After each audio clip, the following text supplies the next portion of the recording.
Notre voyage missionnaire a commencé au Madagascar en 2003. Au cours de ces dernières années, nous avons eu le privilège de travailler en Afrique de l'Ouest, au Togo, au Bénin, ainsi qu'en République centrafricaine. Ce fut un voyage incroyable où nous avons vu ce que Dieu faisait et continue de faire dans ces pays. Pendant que nous étions au Madagascar, nous avons pu travailler avec l'école biblique et également y enseigner. Nous sommes tombés en amour du processus de discipulat. Nous avons pu travailler et aider à mettre sur pied l'école biblique au Togo.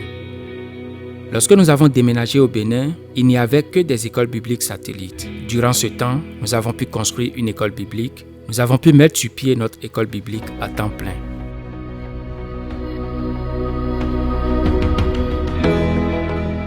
Le Bénin est le berceau du vaudou. Cela remonte à l'époque de l'esclavage. Ce culte vaudou traditionnel tient un festival qui se déroule dans le village de Ouida et au moment où nous parlons, des milliers et des milliers de personnes viennent du monde entier pour célébrer et faire partie de ce festival. À Ouida, comme je dis souvent, c'est l'un des endroits les plus sombres que vous puissiez visiter la nuit. Il fait si sombre là-bas, mais ce qui est étonnant, c'est que Dieu, dans son plan, a choisi cet endroit même pour y placer une école biblique. Une école apostolique aimant un seul Dieu, portant le nom de Jésus en plein cœur des ténèbres de la magie et du vaudou.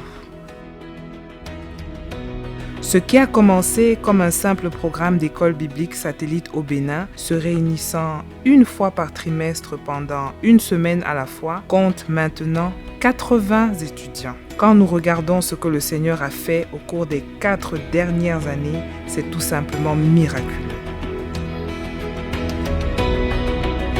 Nous sommes tellement reconnaissants envers les aides missionnaires qui sont venus avec leurs dons et leurs talents pour servir à nos côtés, alors qu'ensemble nous travaillons à la moisson.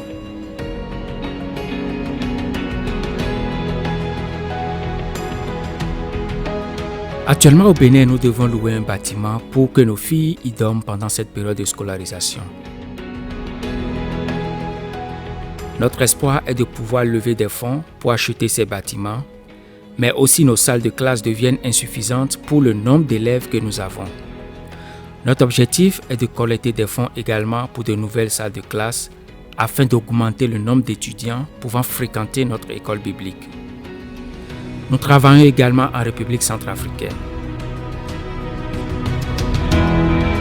Dans ce pays déchiré par la guerre, nous avons 35 étudiants fidèles avec qui nous travaillons 2 à 3 fois par an lorsque nous sommes en mesure d'entrer dans le pays.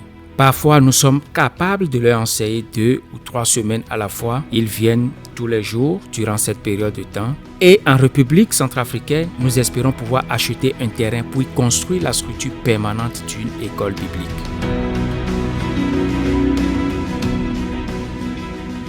Nous avons été tellement bénis d'être soutenus par vos prières et vos dons depuis 16 ans.